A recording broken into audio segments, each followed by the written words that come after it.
برادران اسلام، ہمارے اوپر وہ مہینہ سایہ فگن ہونے والا ہے جس مہینے تک پہنچنے کی اللہ کے محبوب دعائیں مانگا کرتے تھے کہ اللہ پاک ہمیں خیر و عافیت سے رمضان شریف تک پہنچا دے۔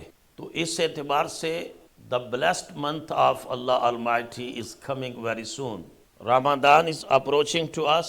That's why we have to get ready to welcome the blessed month of Ramadan. اللہ پاک نے قرآن مجید میں فرمایا شہر رمضان الذی انزل فیہ القرآن، رمضان کا مہینہ وہ ہے جس میں قرآن مجید اتارا گیا، ھدی للناس وبینات من الہدی والفرقان، لوگوں کے لیے ہدایت ہے اور رہنمائی اور فیصلہ کی کرنے کی روشن باتیں ہیں۔ فمن شاہد منکم الشہر، تم میں سے جو رمضان المبارک کا مہینہ پائے فلیصمہ، وہ اس کا روزہ رکھے۔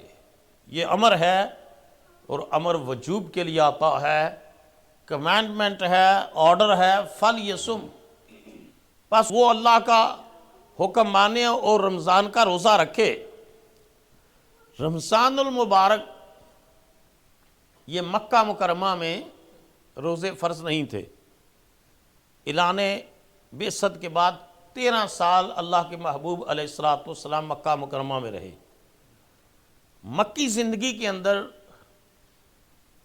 وہ لوگ جو تھے حضور کی بعثت سے قبل وہ دین ابراہیمی کے اوپر تھے، ان کے اندر نماز کا تصور تھا، اگرچہ اس کا حلیہ انہوں نے بگاڑ دیا تھا، تالیاں بجانا، سیٹیاں مارنا، اس طرح، لیکن صلاۃ اور نماز اس سے وہ آگاہ تھے۔ زکوٰۃ کا بھی جو پورا ایک سسٹم ہے اس کے مطابق زکوٰۃ نہیں دیتے تھے، لیکن صدقہ و خیرات کرنا، بھوکے کو کھانا کھلانا، مہمان نوازی کرنا، یہ ٹریڈیشنز ان کے ہاں تھیں، لیکن روزے سے تو بالکل ناآشنا تھے۔ اہل مکہ روزے سے آشنا نہیں تھے۔ صوم کا لفظ وہ استعمال کرتی اپنے گھوڑے کے لیے کہ گھوڑے کو 2 دن ہو گیا ہے صوم کروایا ہوا ہے، روزہ رکھوایا ہوا ہے، 2 دن سے اس کو کھانا نہیں کھلایا، چارہ نہیں ڈالا، لیکن انسانوں کے ہاں روزے کا تصور مکی زندگی میں حضور کی بعثت مبارکہ سے قبل نہیں تھا، اور مکی زندگی میں حکم بھی نازل نہیں ہوا۔ جب نبی کریم علیہ السلام مائیگریٹ کر کے مدینہ طیبہ تشریف لائے ہیں تو یہاں دیکھا ہے کہ یہودی روزہ رکھتے ہیں یوم عاشورہ کا، تو پوچھا کہ یہ کس چیز کا روزہ رکھتے ہیں؟ تو کہا کہ یہودی جو ہیں وہ شکرانے کا روزہ رکھتے ہیں کہ اس دن اللہ پاک نے فرعون سے نجات عطا فرمائی بنی اسرائیل کو۔ تو حضرت موسیٰ علیہ السلام روزہ رکھتے تھے، تو حضور نے اپنے صحابہ کو فرمایا ہم ان یہودیوں سے زیادہ موسیٰ علیہ السلام کے قریب ہیں۔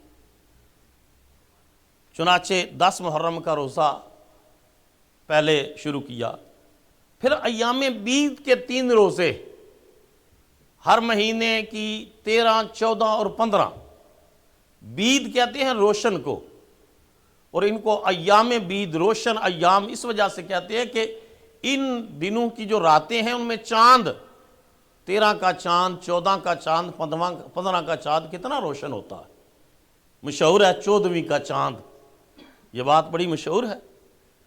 تو یہ پہلے روزے واجب کیے گئے تاکہ اسلام کی جو حکم کے اندر، احکامات کے اندر گریجول سسٹم ہے، تدریجی احکامات نازل ہوئے۔ شراب کا بھی ایک دم حرمت کا حکم نہیں آیا، بلکہ تدریجی احکامات آئے شراب کے حرام ہونے کے بارے میں۔